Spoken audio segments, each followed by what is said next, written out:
السلام علیکم ویورز رات میری طرف سب دوستوں بہت بہت السلام علیکم۔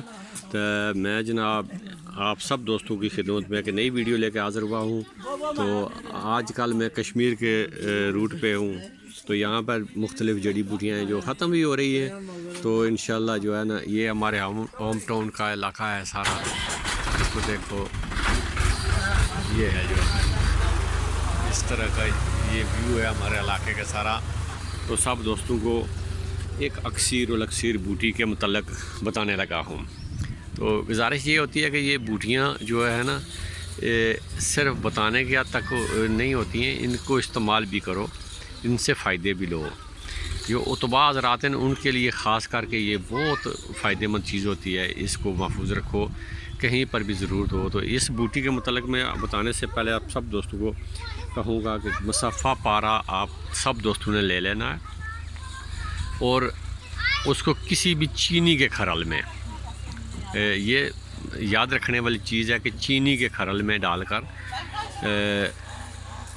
اس کو چینی کے ہی ڈنڈے کے ساتھ اس میں رگڑائی کرنی ہے، اور ایک ایک چمچ پانی اس بوٹی کا اس میں ڈالتے رہنا ہے۔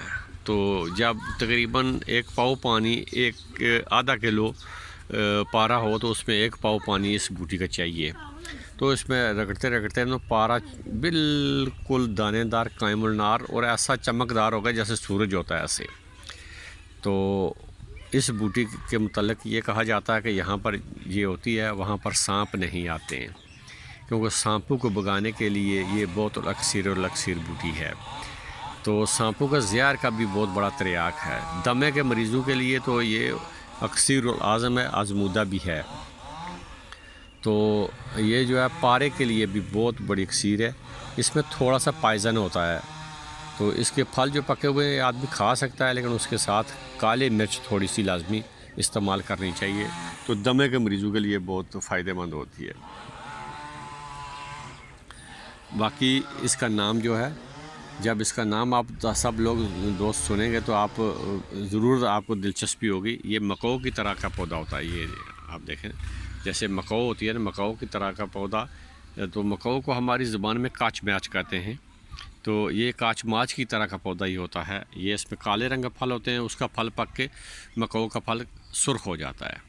تو یہ پتا سیم اسی سے ملتا جلتا ہوتا ہے، یا آپ یہ کہہ سکتے ہیں کہ جو ہماری سبز مرچ کے پودے ہوتے ہیں اس کا پودا بھی سیم اسی طرح کا ہی ہوتا ہے۔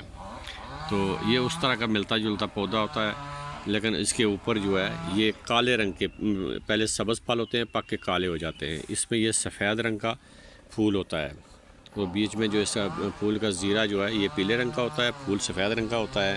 تو اس کو سرپ گندہ بولتے ہیں۔ سرپ گندہ نام لوگوں نے بہت سنے ہوئے، لیکن سرپ گندہ جو ہے نا ایک اکثیر الاکثیر بوٹیوں میں شمار ہوتا ہے۔ تو جو بوٹی تھوڑے سے پانی میں پارا کو رگڑو تو پارا جو ہے قائم کر دے، تو وہ بوٹی اکثیر ہوتی ہے سب ارواح کے لیے۔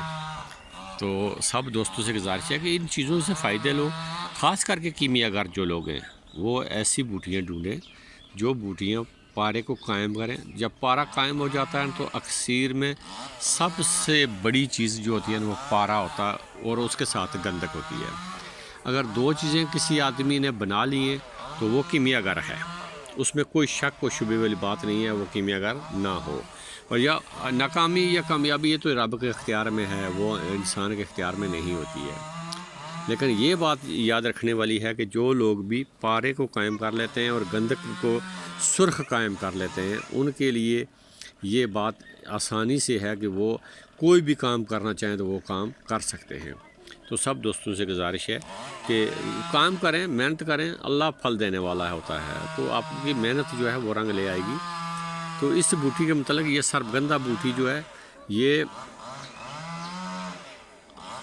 ہر کشمیر کے تقریباً سب علاقوں میں پائی جاتی ہے، اور اس بوٹی کے متعلق کہا جاتا ہے کہ یہ سانپوں کو بھگانے والی بوٹی ہے، لیکن میں کہتا ہوں یہ ارواح کو قائم کرنے والی بوٹی ہے، جو ارواح کو قائم کر دیتی ہے۔ تو جب ارواح قائم ہو جاتے ہیں، کوئی بھی بوٹی ہے جس سے وہ ارواح کو تھوڑے سے پانی میں یا تھوڑے سے رگڑائی میں قائم ہو جائے، تو اس ارواح کو کہا جاتا ہے کہ وہ ایک اکثیر الاکثیر ہو جاتے ہیں۔ السلام علیکم ورحمۃ اللہ وبرکاتہ۔ ہاں جی